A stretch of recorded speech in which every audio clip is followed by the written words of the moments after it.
हाँ ये न मतान में बाबा पानी में वडो फर्क आ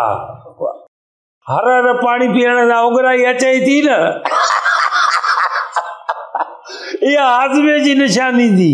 है न बाबा पानी आहे शिकार खुली वियो आहे हाथी दर ते यार जे साम्हूं आबे ज़ीनत ठीकु आहे न ओके ओके हाँ साईं अस्सलाम वालेकुम। वालेकुम सलाम केर साईं मां हेड़ो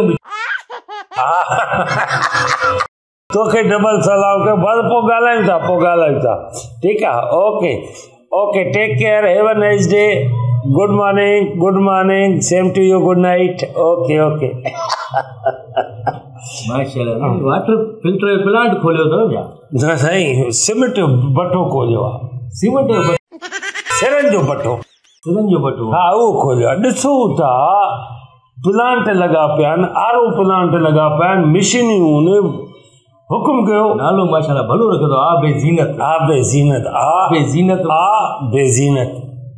ज़ीनत हाय नालो पाणी जी इज्जत माना पाणी जी इज्जत बाबा तव्हांजे घर पाणी मोकिलींदा हुयो हा साईं बिल्कुलु पाणी जा 3-4 गैलन इहे वॾा ईंदा बिल्कुलु तव्हांजो नालो आहे हिसाब तव्हांजो तक़रीबन हिसाब न ॾियणो आहे मां तव्हांखे असल में कंप्लेन हुई हिकिड़ी मां 3-4 दफ़ा आयो तव्हांजा छोकिरा हुया तव्हां मिलो कोन पिया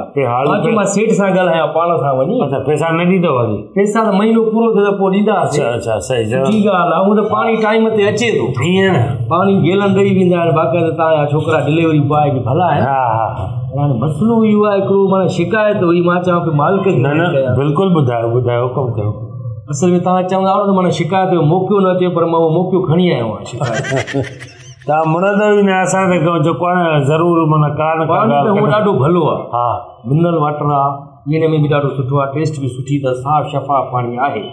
पर हिकिड़ी शिकायत आहे कहिड़ी बाबा ॿुधायो त सही न हाणे साईं 18 लीटर जो जेको इहो गैलन आहे वॾो ठीकु आहे इहे मूं वटि सॼे ॾींहं में माना को गर्मियुनि में ईंदा हुया पहिरियां 4-5 हाणे वरी जीअं मौसम थधी थी आहे कुझु त 2 या 3 अचनि था घर ॾे मसइलो इहो आहे पाणी जल्दी ॼण ख़तमु थो थी वञे माना इहा शिकायत आहे पीऊं था त ख़तमु थी थो वञे यार हे कहिड़ो मसइलो आहे जो पाणी पीअण सां ख़तमु थो थी वञे साईं इहो मसइलो आहे न अहिड़ो पाणी हुजे जेको जेतिरो बि पीऊं पाणी ख़तमु न थिए बाबा छोकिरा हेॾिया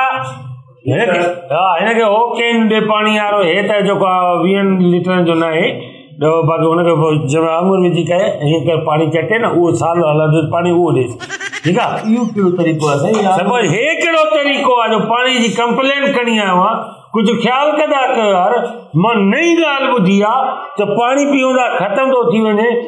पाणी बि त ॾिसो न उहा शइ त ॾिसो न तूं को पाणी न आहे तव्हां वटि को अहिड़ा मिनरल्स मिलायो जो पीऊं त ख़तमु न थिए बाबा हे अजीब मसइलो ॿुधायो हल ॿुधायो हल इहो की हाणे हल त अहिड़ो न आहे पाणी जेको बि पीअंदो त हुन ख़तमु थींदो ख़तमु न थिए माना हिकिड़ो ई गैलन पोइ हीअं करे फैमिली खे वठी आहे अची करे हिते राइस 2-3 ॾींहं हिते पाणी असां भरींदा पिया आहियूं केननि में उहो पाणी जेतिरो वणे पीअनि असांजो ख़तमु थिए तव्हांजो ख़तमु न थिए माना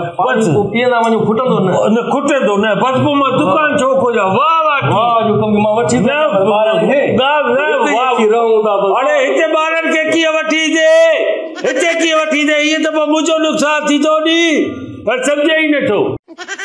अलाए कहिड़ी शिकायत आहे त चए थो त पाणी पीओ था ख़तमु थो थी वञे यार वॼाए छॾे वॾी ॻाल्हि करे छॾे ॿुधे थो न हिन अमराज जी ॻाल्हि बसि बाबा तूं दुकान बंदि कर पेट्रोल पंप था खोलियो अजीब ॻाल्हि आहे हिकु शइ सुठी ॼऊं वरी उहा बि कंप्लेन ॿिया ग्राहक आया त बंदि करणो पवंदो हे त अञा शइ सुठी आहे किनी शइ हूंदी त हे त असांखे ॿधिराईंदा न बंदि कयो पेट्रोल पंप